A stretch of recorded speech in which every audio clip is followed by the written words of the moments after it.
6 مارس من 18 يوم بدأنا اعتصامنا ومبيت قدام كلية إعلام، وطالبنا بإقالة سامي عبد العزيز دكتور سامي عبد العزيز عميد الكلية وتشكيل مجلس انتقالي لحين تغيير نظام وجود القيادات الجمعية لتصبح بالانتخاب بدل من التعيين. قررنا ان احنا ندخل في ضراب مفتوح عن الطعام من 7 ايام، فاصبح عددنا 10 مضربين عن الطعام. جات لنا الشرطة العسكرية قبل كده وطلعته، والمرة دي النهارده الساعة 2:30 أو 3 جات لنا الشرطة العسكرية، فاحنا خدنا قرار ان احنا هننام. بدأوا يضربوا فينا وبدأ ضرب في البنات، وبدأت الشرطة العسكرية تقطع خيام ويجروا ورا البنات، ونقدم وعميد حضرته بالصاعق الكهربائي في البنات ويضرب فينا، كلنا ضربنا بالصاعق.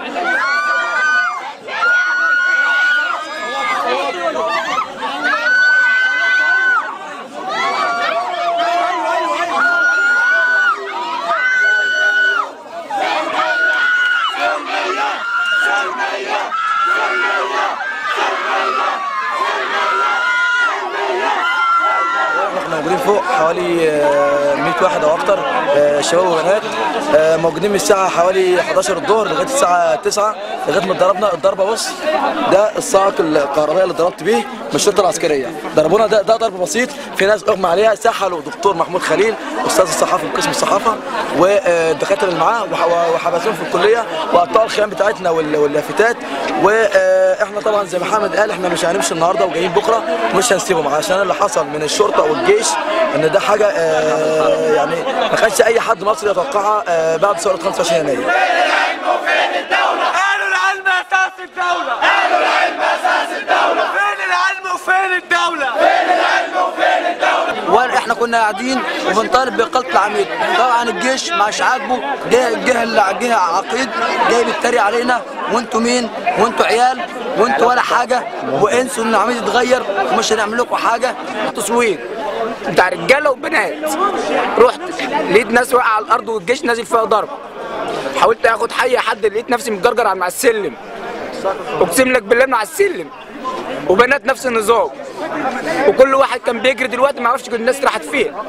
الصاعق الكهربائي كلنا اتضربنا. هي عصابة، هي مسرحية في تمثيلية، مسرحية في تمثيلية. قاعدين هنا معتصمين في دار العلوم ومعانا مجموعه من الدكاتره والمعيدين.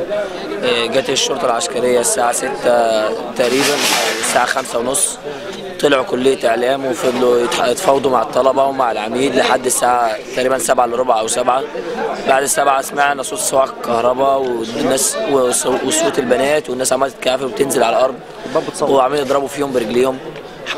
مسكوا واحد زميلنا مسكوه، فضلوا نزلوا فيه ضرب جامد بالصواعق، كانوا اكتر من 10. وقال لهم يا جيش مبارك يا خاينين، قالوا مبارك ده سيلك يا كلب يا ابني. فضلوا يجروا ورايا لحد كليه تجاره، نزلوا على رجل ضرب بقى، وكان في ناس شيخ معانا او واحد تاني برضه ضربوه، ده مسكوه فضلوا يضربوا فيه اكتر من ربع ساعه.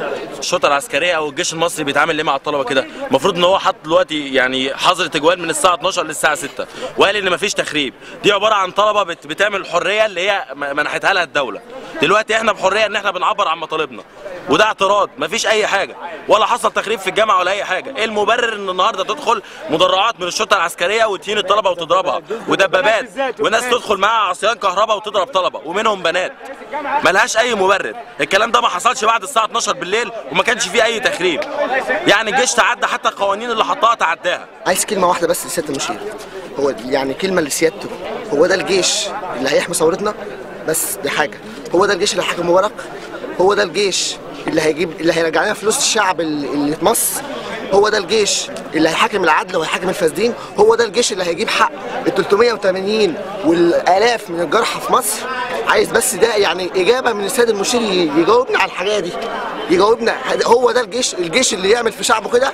يعني يا ريت يعني نعمل ايه؟ نعمل هجره لاسرائيل احسن. سور السجن وعلي، علي سور السجن وعلي، بكره الطلبه تقوم ما تخلي، بكره الطلبه تقوم ما تخلي. اول مطلب للثوار، اول مطلب للثوار، حسام كامل بره الدار، حسام كامل بره الدار. شباب لو في شرطه عسكريه هتيجي دلوقتي ما نتهورش، قرروا مع بعض. اللي بيحتمل بيقول لك شرطه عسكريه ممكن تيجي تاني، فقرروا مع بعض وما ندافعش. احنا هنمشي لان احنا خلصنا مع الكليل. اول حاجه هنقوم حد محامي او حد لا قرروا براحتكم والله يا جماعه، قرروا براحتكم. احنا هنمشي غصب عننا لان بقالنا 7 ايام ما بناكلش، هنضطر ناكل عشان بكره نكون موجودين طول النهار.